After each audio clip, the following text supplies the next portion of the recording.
Good morning students. आज Hindi first में हम पाठ 14 आकांक्षी पुष्प पढ़ेंगे। जो ये पाठ है जो आकांक्षी पुष्प, ये इसके लेखक खलील जिब्रान जी हैं। खलील जिब्रान जी का जन्म लेबनान में हुआ था। बाद में वे न्यूयॉर्क जाकर बस गए थे। इस अध्याय में उन्होंने एक पुष्प के माध्यम से यह संदेश देने का प्रयास किया है कि अल्प समय के लिए भी जीवन की महत्ता को प्राप्त करना जीवन की सबसे बड़ी उपलब्धि है। अगर हमें छोटे समय के लिए भी अपने उद्देश्य को प्राप्त करते हैं तो वह हमारे लिए एक बहुत बड़ी उपलब्धि है। तो ये जो कहानी है वह एक छोटे से नीले पुष्प की है जो एक बड़े से गुलाब के फूल में परिवर्तित होना चाहता था। उसका ये आकांक्षा थी, उसका ये उद्देश्य था कि वह एक गुलाब के फूल में परिवर्तित होकर जो प्रकृति है उसको महसूस करना चाहता था, उसको देखना चाहता था। तो यह एक अति सुंदर छोटा सा सुगंधित नीला फूल था जो अन्य फूलों के बीच रहता था और दूसरे फूलों के साथ एकांत में बगीचे में झूमता रहता था। एक दिन प्रातः काल के समय ओस की बूंदों ने उसकी पंखुड़ियों को संवारा। एक दिन प्रातः काल के समय ओस की बूंदें उसकी पंखुड़ियों को सुशोभित कर रही थीं। उसने अपना सिर उठाया और इधर उधर नज़र दौड़ाई। उसने देखा कि एक ऊंचा सुंदर सा गुलाब का फूल बड़ी शान से खड़ा है और गर्व से अपना सिर उठाए है और बड़ी ही शान से ऐसे खड़ा है मानो आकाश में हरे रंग की हीरे की मशाल जल रही हो। छोटे से फूल ने अपने होठों को खोला और कहा, इन सब फूलों में मैं कितना अभागा हूँ। इन सब के बीच मेरा कोई भी अस्तित्व नहीं है। प्रकृति ने मुझे छोटा और गरीब क्यों बनाया। मैं पृथ्वी के अत्यंत निकट रहता हूँ और अपना सिर ऊंचे आकाश की ओर नहीं कर सकता और न अपने चेहरे को गुलाब की भांति सूर्य की ओर ही मोड़ सकता हूँ। गुलाब के फूल ने छोटे फूल से की बात सुनी और कहा कि तुम्हारी बातें कितनी विचित्र हैं। तुम भाग्यशाली हो, परंतु तुम अपने सौभाग्य को समझ नहीं पाते हो। प्रकृति ने तुम्हें अपने सौभाग्य को समझ नहीं पाते हो। प्रकृति ने तुम्हें सुंदरता और सुगंध दोनों ही प्रदान की है जो किसी और को नहीं दी। छोड़ो अपने इन विचारों को और संतोषी बनो। याद रखो, छोटा रहकर जो संतोषी बनता है वह सब कुछ प्राप्त करता है और जो अपने को बड़ा समझकर ऊपर उठता है वह शीघ्र ही समाप्त हो जाता है।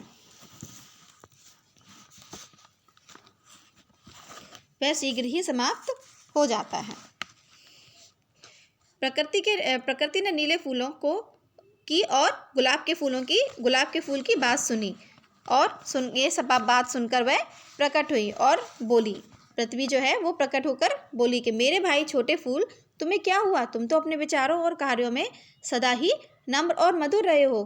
क्या लोभ ने तुम्हारे हृदय में घर कर लिया है और तुम्हारी चेतना को शून्य कर दिया है, बुद्धि को निर्बल बना दिया है। अनुरोध के स्वर में नीले फूल ने उत्तर दिया, पृथ्वी को उत्तर दिया कि हे प्रेमपूर्ण करुणामय दयालु माँ, मैं अपने तन मन से प्रार्थना करता हूँ कि कृपा करके मेरा ये निवेदन स्वीकार करो और मुझे एक दिन के लिए गुलाब के फूल बनने की आज्ञा प्रदान करो। तब प्रकृति ने कहा कि तुम नहीं जानते कि तुम क्या मांग रहे हो। इस जो तुम्हारी अंधी लालसा है, इसके पीछे जो छिपी हुई विपत्ति है वो तुम्हें नहीं दिखाई देती। इससे तुम अभी अनजान हो। गुलाब बनकर तुम्हें सिर्फ अफसोस ही रहेगा और बाद में पश्चाताप के करने के अलावा तुम्हारे पास और कुछ भी नहीं रहेगा। सिर्फ तुम पश्चाताप ही कर सकोगे। इस पर नीले फूल ने जिद की कि नहीं, कृपा करके मुझे एक दिन के लिए ऊंचा गुलाब का फूल बना दो, क्योंकि मैं गर्व से अपना सर उठा सकूं और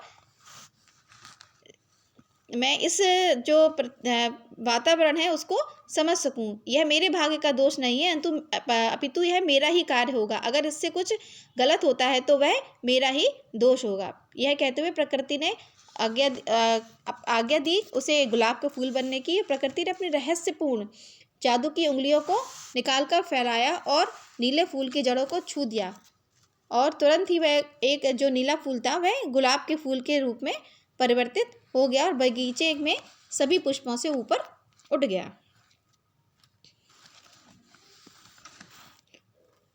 फिर अचानक क्या हुआ कि आकाश में गहरे बादल आकर गिर गए और बहुत तेजी से हवा ने आंधी का रूप धारण कर लिया, वातावरण की शांति को छिन्न भिन्न कर दिया। प्रचंड तूफान और मूसलाधार वर्षा ने एक बारगी बगीचे पर धावा बोल दिया। तूफान ने छोटे छोटे धरती से सटे पौधों को छोड़कर अन्य जितने भी बड़े पौधे थे उन सबको जड़ से उखाड़ कर फेंक दिया, शाखाओं को तोड़ दिया और ऊंचे पुष्प के तनों को चीर दिया।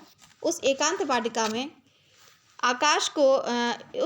वाटिका को आकाश ने इस कृत्य से के युद्ध से बहुत हानि हुई और जब तूफान शांत हुआ तो आकाश निर्मल हो गया और छोटे छोटे फूलों के परिवार को छोड़कर जो बगीचे में दीवार के सहारे छिपे हुए थे उनको छोड़कर सभी फूलों को ध्वस्त कर दिया। कोई भी प्रकृति के कोप से नहीं बच पाया था। सिर उठाकर पेड़ पौधे की यह दुर्दशा देख नीले फूलों ने एक दूसरे से कहा, देखो तो तूफान ने अभिमानी पुष्पों की क्या गति बनाई है।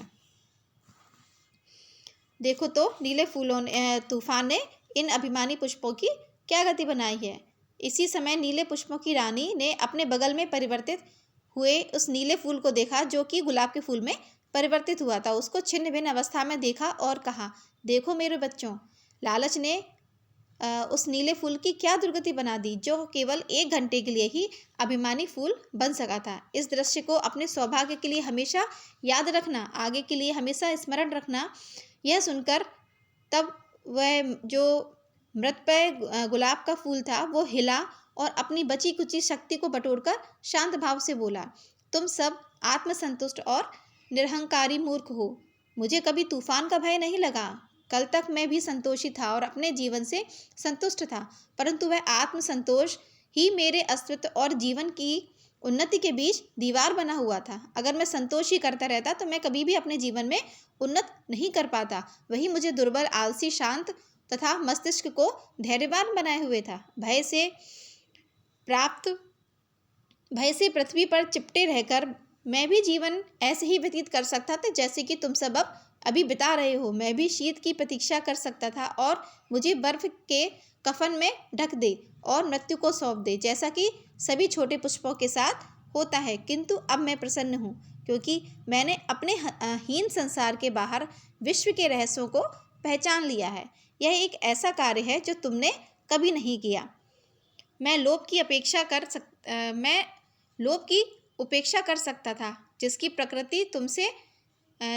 प्रकृति मुझसे कहीं ऊंची है, परंतु जब मैंने रात की नीरवता में ध्यान से सुना कि लौकिक और पारलौकिक जो तत्वों को मैंने ध्यान से सुना जो आपस में बात कर रहे थे कि सत्ता के पार ही आकांक्षाएं, मैंने रात्रि की नीरवता में ध्यान से सुना कि लौकिक और पारलौकिक तत्वों में बातचीत हो रही थी, तो सत्ता में ऊंचा स्थान प्राप्त करने के लिए मेरे हृदय में लालसा उत्पन्न हुई। मैंने अनुभव किया कि तारों के गीत पाताल नहीं सुन सकता। उसी समय मैंने अपनी हीनता के विरुद्ध युद्ध आरंभ कर दिया, उसी की याचना करने लगा जो मेरा नहीं था। यहाँ तक कि मेरी जो विद्रोही भावना है एक शक्ति के रूप में परिवर्तित हो गई। मेरी लालसा ने मेरी आकांक्षाओं का रूप ले लिया और हमारी इच्छाओं को पूर्ण करती है। उसने मेरी यह प्रार्थना स्वीकार की और मुझे अपनी जादू की उंगलियों द्वारा एक गुलाब के रूप में परिवर्तित कर दिया।